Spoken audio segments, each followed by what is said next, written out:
Dear friends, this is lemon 91.9 FM। ये बहुत ही शहर ग्वालियर का कामयाब शो है, जेम्स ऑफ ग्वालियर।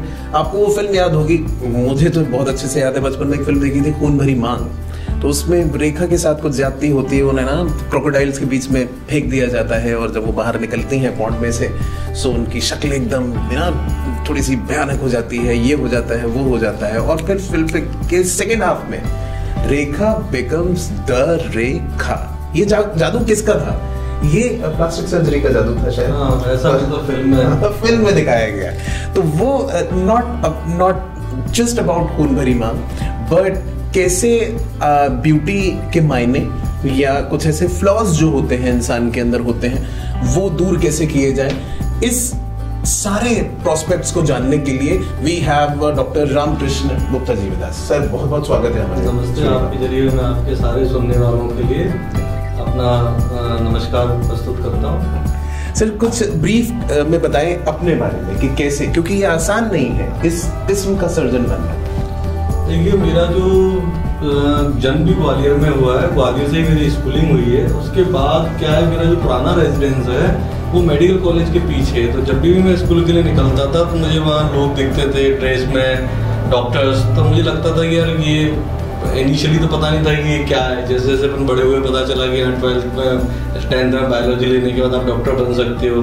तो वहाँ से इनिशियल इंस्पिरेशन मिली। फिर इसके लिए एंट्रेंस दिया, उसकी तैयारी की। एंट्रेंस तैयारी के बाद फिर MBBS में एडमिशन हुआ भगवान की दया से, और अपनी मेहनत कह लें जो भी है।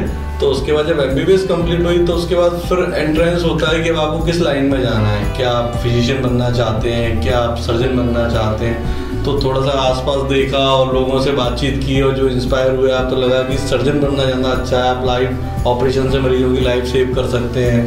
तो इसके बाद फिर एंट्रेंस के बाद फाइनली अपन ने MS जनरल सर्जरी अपना JH हॉस्पिटल JRMC से किया।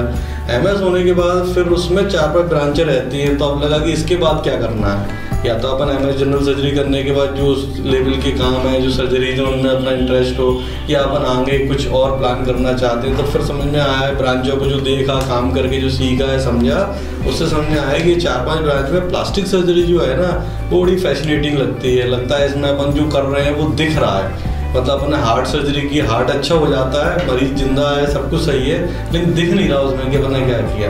तो इस वजह से इसके लिए काफ़ी अपना इंक्लाइनेशन था कि नहीं यार, अपन जो करें वो दिखे, मतलब पेशेंट पे, और सबको दिखे, पेशेंट को नहीं सबको दिखे वो इम्प्रूवमेंट। तो इस वजह से थोड़ा सा प्लास्टिक सर्जरी की तरफ डेविएट हुए। इसके बाद SMS जयपुर में एडमिशन लिया, जो वहाँ से फिर MCH किया। तो MCH करीब 3 साल का होता है। ऐसे करके वापस ग्वालियर जो हमारी वापसी हुई है 2013 में अक्टूबर में वापस ग्वालियर आ। ये स्टार्टिंग से। और जिस शहर में आप पले बढ़े, वहाँ को सर्व करना तो अपने आप में एक ब्लेसिंग जैसा है। हाँ, जब भी हम बाहर, जैसे 4-5 साल बाहर रहे, जयपुर रहे, दिल्ली रहे, पर जब भी ग्वालियर आते थे ट्रेन से और ग्वालियर का किला दिखता था तो एक फीलिंग ही चेंज हो जाती थी कि आप कहाँ आ गए। मतलब ऐसा लगता था जैसे घर में आ गए, स्वर्ग में आ गए। वो फीलिंग तो हमेशा रहती है, सभी के साथ होती है। जो जहाँ का नेटिव प्लेस है उसके लिए उसका जो लगाव है वो अलग ही रहता है। तो दोस्तों, ये very much informative conversation will be continued. Don't go anywhere else, keep listening to Lemon 91.9 FM and keep watching this video.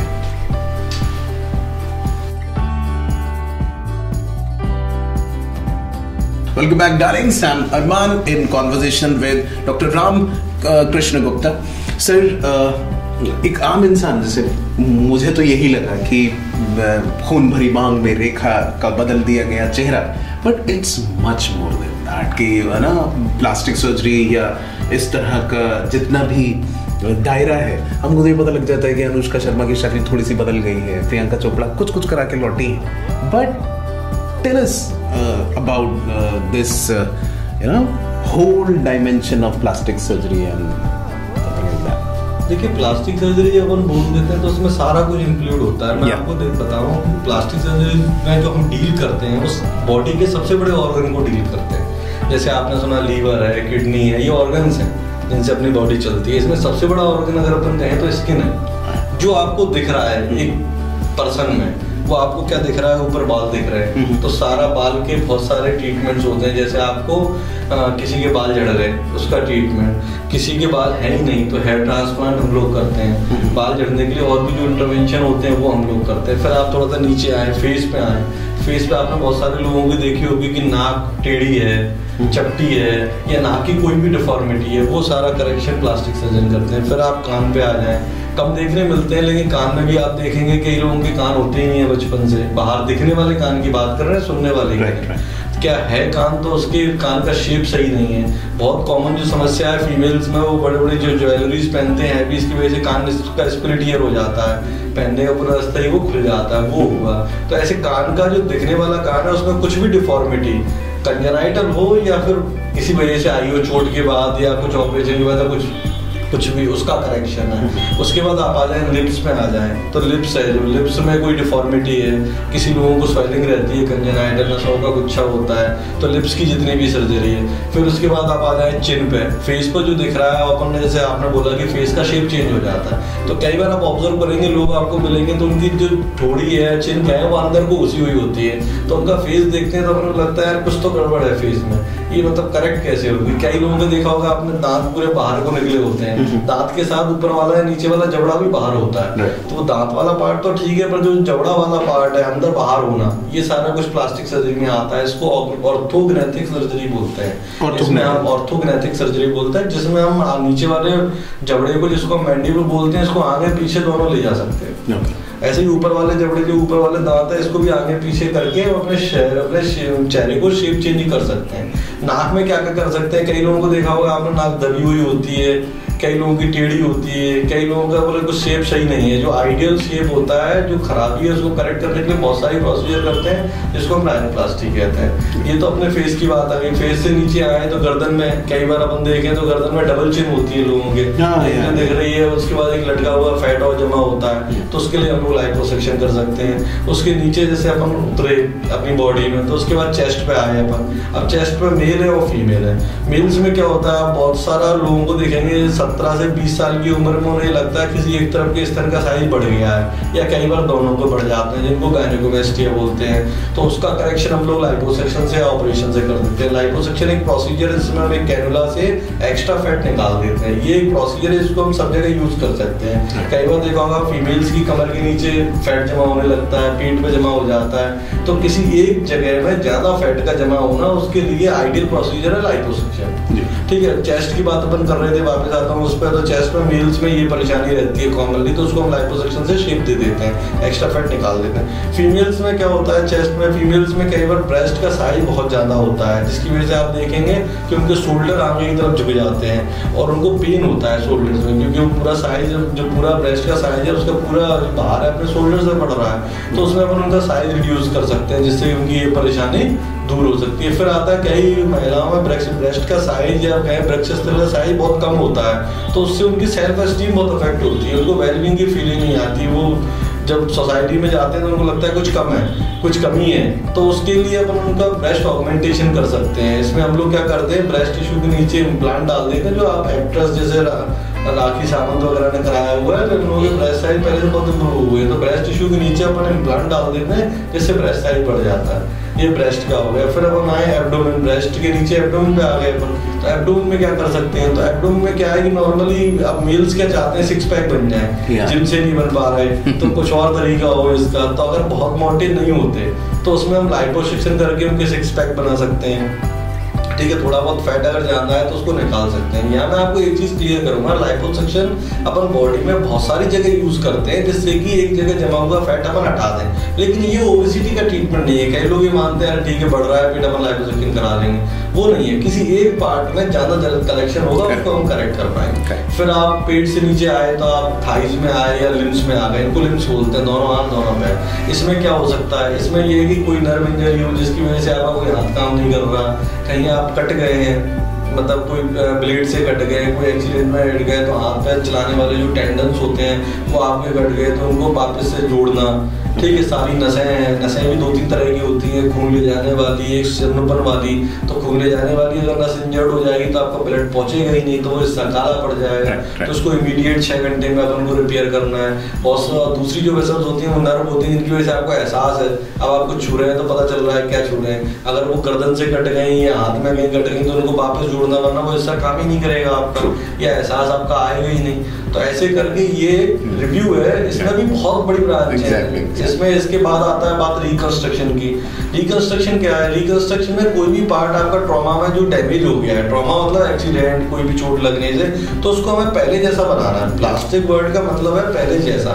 ऐसा नहीं कर सकते जैसे कि फिल्मों में दिखाते हैं, रेख आती है उसे माली बना दिया, ये पॉसिबल नहीं हो पाता। पर जो परेशानी आपकी है उसको हम कैसे भी करके, कुछ भी प्रोसीजर करके, प्लान करके जो नियर अबाउट नॉर्मल की तरफ ले जाए, वो बेसिकली प्लास्टिक का मतलब होता है। इसमें फिर बर्न इंजरीज आती हैं, जैसे जो जल जाते हैं, बर्न के बाद लोगों के निशान रह जाते हैं। एक तो बर्न का मैनेजमेंट है कि अभी आप जल गए आप क्या करें, तो उसका पूरा मैनेजमेंट है। अगर बर्न का कम एरिया है तो हम घर पे मैनेज कर पाते हैं, नहीं तो एक अच्छे से हॉस्पिटल में रख के उनको जब तक वो इसके ना नहीं जाती तब तक उन्हें वहाँ रह के ट्रीट करते हैं, उनकी सेवा करते हैं। उसके बाद मान लो वो वुंड भर गए, घाव सब भर गए, फिर भी निशान रह जाते हैं, लोग फिर निशान के लिए परेशान होते हैं। निशान का भी बहुत सारा इलाज होता है। क्या निशान में कई बार सर्जरी से फायदा होता है, कई बार लेजर से फायदा होता है। फिर आपने देखा होगा कि बहुत सारे लोग जल जाते हैं तो उनका वो हिस्सा चिपक जाता है। उंगली है तो मान लो पड़ा ऐसे चिपकी हुई है 2, ठीक है, गर्दन है तो किसी की ऐसे चिपक गई है, ठीक है। ऐसे ही सारे शरीर में जहाँ भी जला हुआ है कुछ ना कुछ डिफॉर्मिटी आ जाती है। तो कुछ डिफॉर्मिटी जलने के बाद जो होती हैं वो सर्जरी से सही होती हैं, कुछ डिफॉर्मिटीज जो होती हैं वो लेजर या अदर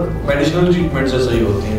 तो ये ऐसे करके 4-5 पार्ट है। फिर एक पार्ट आता है मैक्सिलोफेशियल, जिसमें मैंने बताया कि जबड़े को आगे पीछे कर सकते हैं। मैंडिबल फ्रैक्चर होते हैं, मैक्सिलर फ्रैक्चर, फेस की कोई भी बोन फ्रैक्चर हो तो उनको आइडियली प्लास्टिक सर्जन डील करते हैं। इससे क्या होता है कि शेप का बड़ा इंपॉर्टेंट एस्पेक्ट जो है इसी कम से कम डैमेज। हम इसी एस्पेक्ट पर आपसे भी बस थोड़ा सा इंतजार के बाद बात करते हैं कि अगर कोई, जैसे सर ने बताया कि बर्न वाला केस है या फिर आपकी अपीयरेंस से जुड़ा कोई केस है, आरजेन अपोलो हॉस्पिटल के अंदर आप कौन कौन सी सुविधाएं अवेल कर सकते हैं और क्या यूएसपीज हैं आरजेन अपोलो हॉस्पिटल की कॉस्मेटिक और प्लास्टिक सर्जरी डिपार्टमेंट में, जानेंगे डॉक्टर रामकृष्ण गुप्ता से एक ब्रेक के बाद। Stay tuned.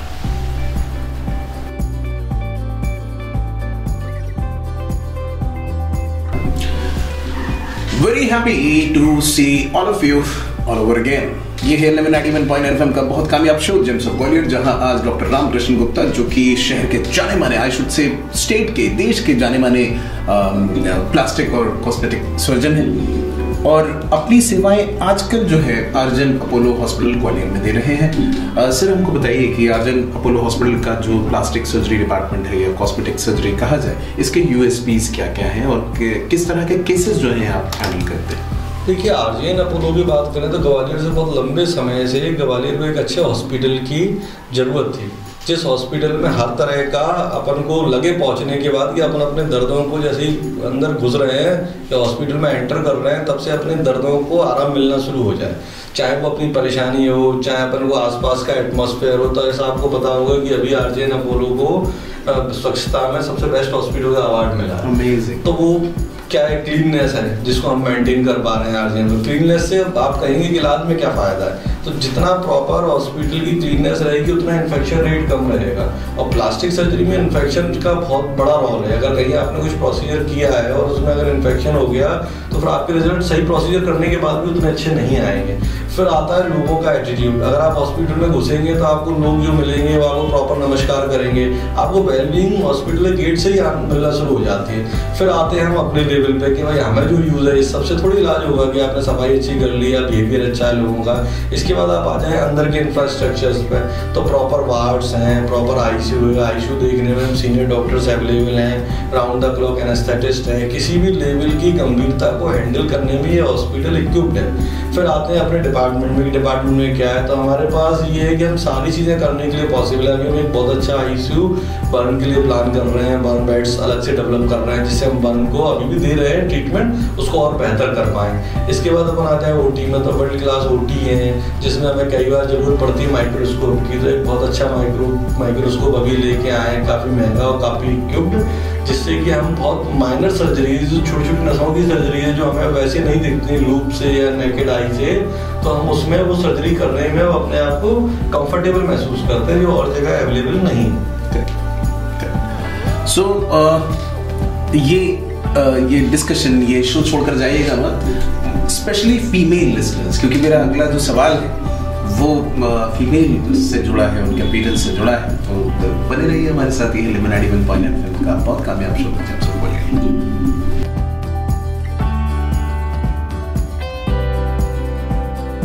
This is a matter of profound honour for me कि मैं डॉक्टर रामकृष्ण गुप्ता की सोबत में बैठा हुआ हूँ, जो कि बड़े ही कामयाब प्लास्टिक और कॉस्मेटिक सर्जन है।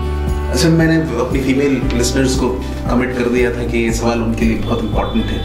ये यू नो बढ़ती उम्र या हम और अच्छा देखें, ये ऐसे सवाल हैं जिनसे अब तो खैर मेल्स भी बहुत प्रभावित होने लगे हैं, बट फीमेल्स के लिए ये हमेशा एक वो रहा है बड़ा सवाल कि how much better we can look. तो ये कौन कौन से ऐसे केसेस होते हैं या किस तरह के जो क्वेरीज हैं या किस तरह की सर्जरीज आपने की हैं उनके अपीयरेंस को अच्छा दिखाने के लिए, उनकी ब्यूटी में ग्रेस को और चार चांद लगाने के लिए? देखिए, अपीयरेंस की जब बात करते हैं तो फेस की बहुत वैल्यू है। फीमेल्स में फेस के लिए बहुत सारी क्वेरीज रहती हैं। जैसे अगर अपन बात करें, उनकी जो स्किन की सबसे अच्छी क्वालिटी रहती है वो करीब 15 से लेकर 25 ईयर्स तक रहती है, जो उनकी एज ग्रुप है। उसमें जो ग्लो रहता है, जो साइन रहता है, उसके बाद किन्हीं कारणों से एक्सर्शन कहें या पॉल्यूशन कहें या जो अपने कैरियर को लेकर चिंताएं रहती हैं या उस समय उनकी शादी हो जाती है, शादी के बाद जो प्रेगनेंसी आती है, इस पूरे ड्यूरेशन में कुछ ना कुछ फेस पे चेंजेस आते हैं। इसमें क्या आता है कि आपके सर्कल डार्क स्पॉट्स आ जाते हैं चेहरे पे और ग्लोनेस है वो कम होती है, हल्की फुल्की फाइन लाइंस आ जाती हैं। तो ये जो एक्सर्शन है उनका फेस पे दिखने लगता है, जो वर्किंग वूमेन है। तो ये तो फेस की बात हो गई। इसके बाद अगर अपन कहेंगे अब इनके लिए करना क्या है, प्रॉब्लम तो आपने बता दी, प्रॉब्लम का सॉल्यूशन क्या है। तो प्रॉब्लम का सॉल्यूशन ये है कि कुछ वो अननोइंगली या कुछ अदर एडवाइस पे जो एड देके कुछ कॉस्मेटिक्स यूज करते हैं जो स्किन को खराब करती हैं। फिर कुछ अब इसके लिए क्या सॉल्यूशन कर सकते हैं, तो इसके लिए क्या है कि बहुत सारे ट्रीटमेंट ऑप्शंस अपने पास हैं या अपन कहें कि पेशेंट्स के पास हैं। उस ट्रीटमेंट ऑप्शंस में कुछ मेडिसिनल होते हैं जो कि अपन फेस वॉश या ऑइंटमेंट जो मेडिकेटेड रहते हैं, उनकी स्किन टाइप देख के वो एडवाइस करते हैं। फिर कुछ प्रोसीजर्स होते हैं जिसे अपन कहेंगे PRP थेरेपी है। PRP जो है वो प्लेटलेट रिच प्लाज्मा है। इसमें हम क्या करते हैं कि पेशेंट का ही ब्लड लेके उसमें प्लेटलेट रिच प्लाज्मा को निकाल लेते हैं। इसके मल्टीपल यूजेस हैं। प्लास्टिक सर्जरी में इसको हेयर फॉल के लिए यूज करते हैं, जैसे फीमेल्स भी बहुत आती है कि सर मेरे बाल बहुत झड़ रहे हैं। ये सारी परेशानी 30s के बाद शुरू हो जाती हैं। तो बोले सर बाल बहुत झड़ रहे हैं, तुम्हारी एज नहीं है। कई बार अब तो देखा गया है कि 25 की एज में भी फीमेल्स को ये कंप्लेंट होती है कि सर बाल झड़ रहे हैं। बाल झड़ने के बहुत सारे कारण हैं, बहुत मेजर कारण है। अगर मैं आपको शॉर्ट में बताना चाहूँ तो सबसे बड़ा फैक्टर है स्ट्रेस है, न्यूट्रिशन। आजकल हर चीज़ रेगुलेटरी से मिल रही है, अपन हर चीज़ मिलावटी मिल रही है, अपन नेचुरल कुछ मिल ही नहीं पा रहा। अपने खाने की हैबिट है, अपनी नींद है, ये सारी चीज़ें इम्पैक्ट डालती हैं। अब इसमें अपन इमीडिएट रिजल्ट चाहते हैं। ये सारी चीज़ों को करेक्शन करना तो बहुत बड़ी बात है। अपन कहेंगे आप स्ट्रेस फ्री हो जाए, पर ये कहना आसान है, पर आदमी स्ट्रेस फ्री कहाँ होगा। तो इन सब के साथ में कुछ मेडिसिनल ट्रीटमेंट रहता है। PRP को हम पूरे स्काल्प में इंजेक्ट करते हैं। PRP में ग्रोथ फैक्टर्स होते हैं जो ग्रोथ फैक्टर्स हेयर की ग्रोथ को बढ़ाते हैं।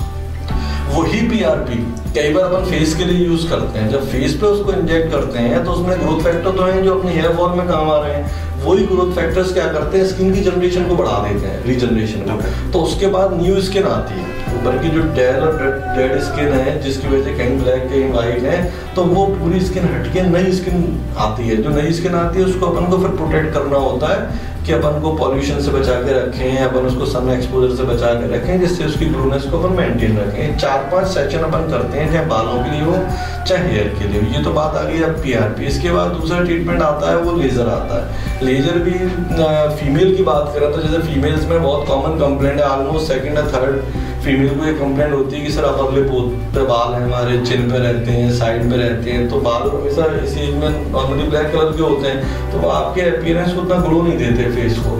तो इनके रिडक्शन की मशीन्स रहती हैं, लेजर मशीन रहती हैं, जिनसे हेयर रिडक्शन ऑलमोस्ट कंप्लीटली चले जाते हैं। तो they can be permanently remove हो जाते हैं। इसमें पर सेशन लेना होता है, 4-5 सेशन तक वो कंटिन्यूएशन में लेना हर मंथ। उसके बाद आपको कई बार 6 महीने में 1 साल में एक मेंटेनेंस लेजर ट्रीटमेंट की जरूरत पड़ती है। इससे आपका फेस वो बालों वाली समस्या से आप फ्री हो जाते हो। दूसरा इसके बाद आता है जो ब्लैक स्पॉट्स हैं या फेस पर डलने से, तो इसको भी CO2 लेजर करके हमारा एक नई लेजर आई है एडवांस। इसमें हम क्या करते हैं, आपको सुपरफिशियल स्किन को, स्किन के 2 पार्ट होते हैं, एपिडर्मिस और डर्मिस। एपिडर्मिस वो है जो अपन को दिखती है, तो उसको सुपरफिशियल डैमेज कर देते हैं जिससे वो पुरानी स्किन निकल जाए। जब वो 10-15 दिन में हट जाती है तो वो नई स्किन निकल के आती है, उस स्किन को फिर अपन मेंटेन करते हैं। अपन सारे मेजर्स लेते हैं जिससे स्किन आगे डैमेज ना हो। तो ये अपीयरेंस पे फेस के लिए हो गया। बाकी का जो अपीयरेंस में अगर आप फीमेल की बात करो तो जैसे मैंने आपको इनिशियली बातचीत में बताया है कि ब्रेस्ट को लेके फीमेल बड़ी चिंतित हैं। तो वो क्या चाहती हैं, उसमें दोनों प्रोसीजर पॉसिबल है, ब्रेस्ट रिडक्शन पॉसिबल है, ब्रेस्ट ऑगमेंटेशन पॉसिबल है, वो हो गया।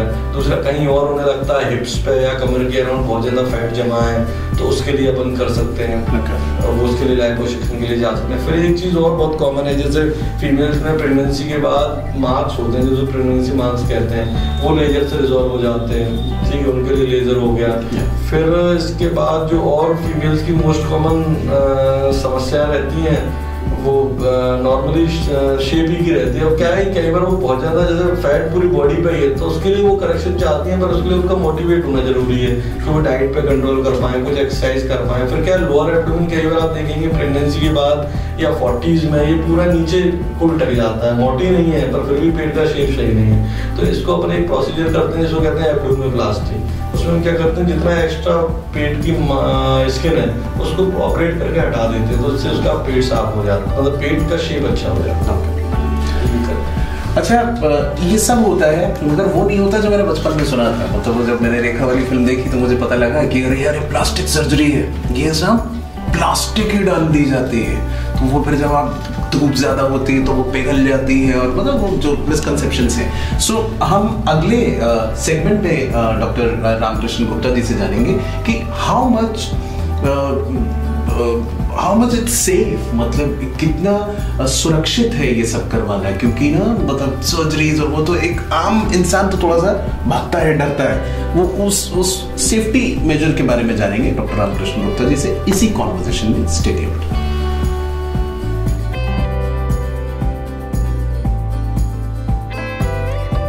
दोस्तों, ये है जेम्स ऑफ ग्वालियर। मेरा नाम अरमान है, सारा शहर मुझे आरजे अरमान के नाम से जानता है। आज हमारे साथ डॉक्टर रामकृष्ण गुप्ता जी हैं जो कि आरजेन अपोलो हॉस्पिटल से आए हैं और देश का बड़ा नाम है प्लास्टिक सर्जरी में, कॉस्मेटिक सर्जरी में।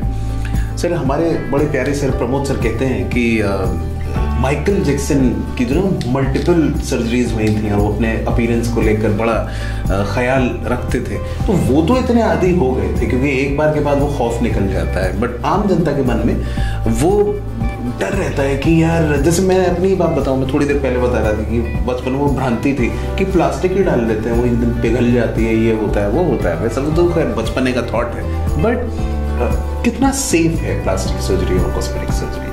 देखिए, आजकल अगर सेफ्टी पॉइंट ऑफ व्यू से बात करें तो सेफ्टी में जब अपन किसी को ऑपरेट करते हैं तो नॉर्मली एनेस्थीसिया की जरूरत पड़ती है। तो आजकल एनेस्थीसिया के इक्विपमेंट और एनेस्थेटिस्ट दोनों इक्विप्ड हैं, अच्छे से इक्विप्ड और अच्छे से कहना चाहिए नॉलेजेबल है, कि जिससे ये सब दिक्कतें तो नहीं आती जो अपना डर रहता है नॉर्मली 99.9% केसेस में। अब पेशेंट की कभी किस्मत खराब हो बात अलग है, बकाया काफ़ी सेफ है, मतलब सेफ्टी पॉइंट ऑफ व्यू से बात करें। फिर आपकी दूसरी वाली बात का मैं जवाब देना चाहूँगा कि इसमें प्लास्टिक यूज़ करते हैं। नॉर्मली प्लास्टिक सर्जरी में ऐसे कोई प्लास्टिक यूज़ नहीं करते। अधिकतर अपनी कोशिश ये होती है कि बॉडी के ही पार्ट को यूज़ करके बॉडी के पार्ट को, अदर पार्ट को इम्प्रूव करें। जैसे कहीं कोई घाव है तो उसको बनने के लिए हम प्लास्टिक सर्जरी में दूसरी जगह से चमड़ी लेके वहाँ लगा देते हैं। जैसे अपन नाक की बात करें, टीडी वीडी है तो नाक में प्लास्टिक डालना भी, प्लास्टिक तो नहीं कहेंगे, ऐसा आजकल बहुत अच्छे मटेरियल आने लगे हैं जो आप बॉडी में डाल देते हो तो उनसे बॉडी में कोई दिक्कत नहीं होती। लेकिन उनसे पहले भी हमारी प्रायोरिटी ये होती है कि हम बॉडी के टिश्यू को ही यूज़ करें जिससे उसकी रिजेक्शन की संभावना कम रहे। तो ये पहले जो कहते थे कि प्लास्टिक, आज भी हमारे पास कई मरीज आते हैं वो तो ये कहते हैं साहब हमारे ये सही कर दो, आप तो प्लास्टिक डाल दो, आप तो प्लास्टिक सर्जन हो।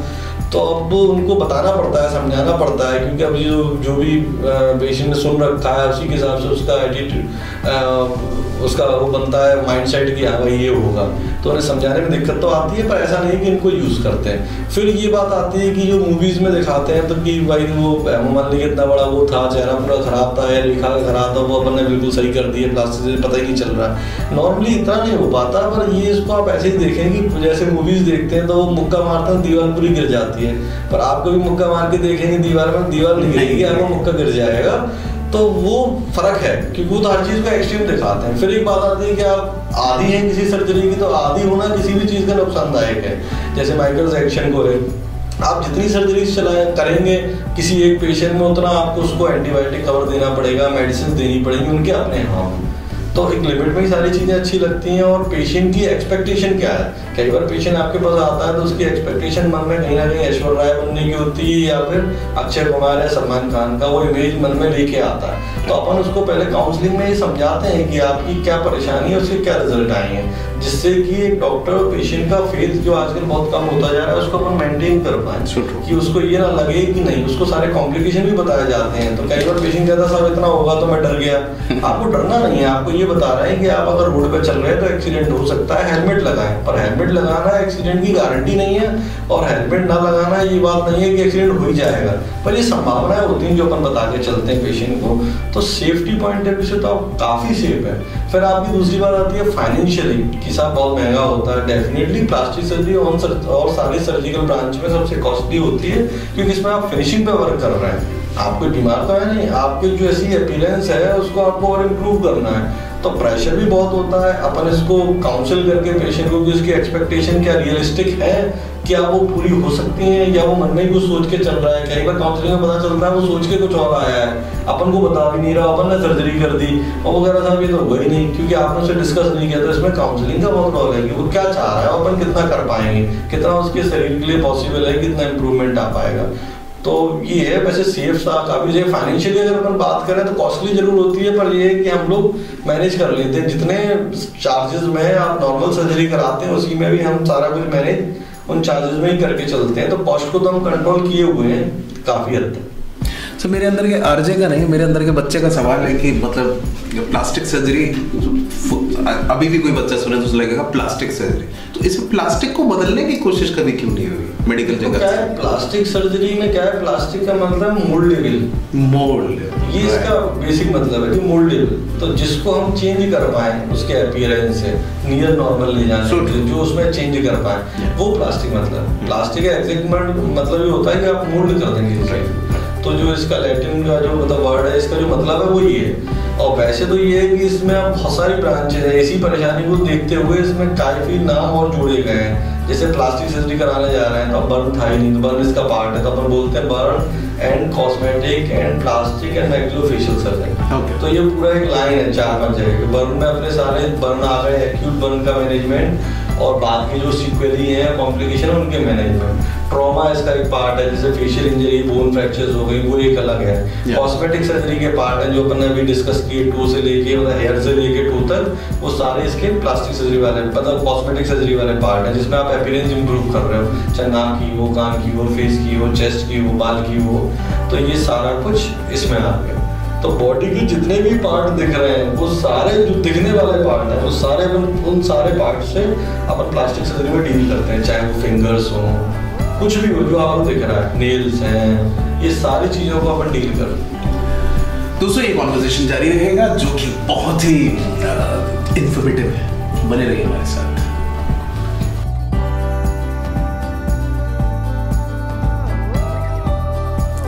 लाइफ की आयरनी ये है कि every good thing comes to an end. तो ये कॉन्वर्सेशन यहाँ पर उस मकाम पर आ चुका है कि मैं और डॉक्टर राम एक दूसरे को अलविदा कहेंगे। सर, मैं शहर ग्वालियर की जनता के लिए और हमारे सारे लिस्टर्स और इस वीडियो को देखने वाले लोगों के लिए आपसे एक संदेश चाहता हूँ। देखिए, आप अब जैसे आज का टाइम है, सब लोग अपनी हेल्थ को लेके बहुत कॉन्शियस हैं।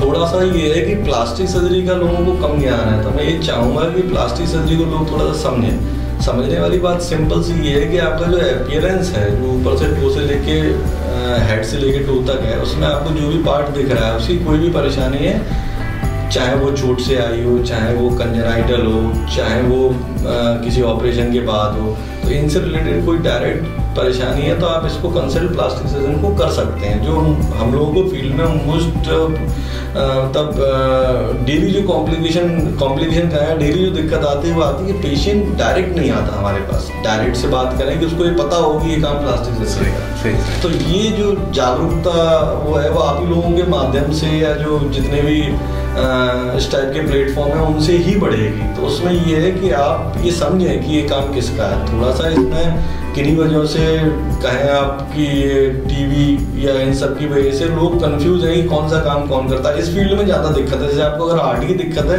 तो आप कार्डियोलॉजिस्ट या कार्डिक सर्जन पे जाएंगे, पर इसमें ये नहीं पता आपको कि आपको किस पे जाना है। तो इस वजह से ये बहुत ज़्यादा वो है। इस पर हमें और आप लोगों के सहयोग से बहुत वर्क करने की ज़रूरत है कि पेशेंट सही जगह पहुँच पाए। अब वो अगर सही जगह नहीं पहुँचेगा तो उसको इलाज नहीं मिलेगा सही, तो वो जो है इलाज नहीं मिलेगा तो फिर उसका उस चीज़ से डर रहेगा और वो कंफर्टेबल नहीं रहेगा उस चीज़ से कि होता क्या है। कई लोग बहुत सारी चीज़ों को जीवन भर लेके चलते हैं जो कि करेक्ट हो सकती हैं पर उनको कोई मिला ही नहीं।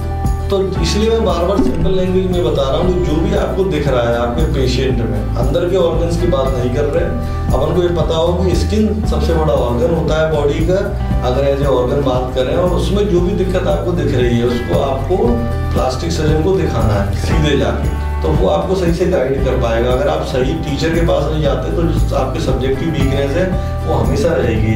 आपको दूसरा बताएगा नहीं बताएगा, ये उसके पर्सनल इंटरेस्ट पर डिपेंड करता है या उसकी नॉलेज पर डिपेंड करता है। पर बेसिकली आपको ये अवेयरनेस होनी चाहिए इन कार्यक्रमों के थ्रू कि आप परफेक्ट जगह जाके उस अपनी प्रॉब्लम का सॉल्यूशन कराएं, जो कि अभी नहीं है, जिसके लिए हम लोग प्रयासरत हैं और आप लोगों के सहयोग से ये चीज़ आगे भी चालू रहेगी।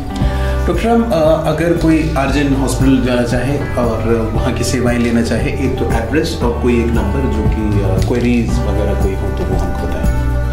आरजीएन में वैसे तो काफ़ी फेमस है ग्वालियर में ये हॉस्पिटल, और सबको पता है कि विकास नगर में सेंटर है, heart of the centre city है मतलब।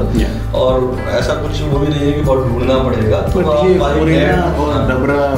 आजकल तो सारे लोग प्लेटफॉर्म्स यूज करते हैं ये सोशल वाले, इसका नंबर भी आपको नेट पर तुरंत आता है। तो ये हो गया। बाकी का लोकेशन वाइज मैंने बताई विकास नगर में है ये, और विकास नगर फुलबाग के पास में है, तो सारा सेंटर है। बाकी सारे डॉक्टर्स के नंबर मिल जाते हैं, अपने नाम मतलब नाम डालते ही आपको नंबर और किससे कांटेक्ट करना है क्या है वो सब मिल जाता है। आप आना चाहें तो सीधे आप बता सकते हैं मैं अपोलो जाना है, आरजेन अपोलो, तो एक ही हॉस्पिटल है, कभी कोई कंफ्यूजन नहीं है।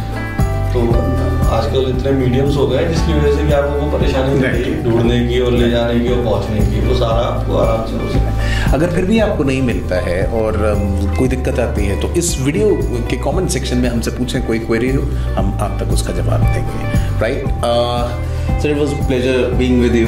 और बचपन से जो सुना था वो रेखा वाला किस्सा वो आज क्लियर हुआ। और आसान नहीं है प्लास्टिक और cosmetic surgery department, but the way you presented it और it was very much informative for me also और हमारे listeners के लिए। Thank you so much for being with us। दोस्तों ये एपिसोड अब समाप्त होता है, मुझको जाना पड़ेगा और मैं तो आपको सब जगह मिलते ही इंस्टाग्राम, फेसबुक, बाकी पोर्टल्स पर। अगले जेम्स ऑफ एडिशन के एडिशन में फिर से मुलाकात होगी।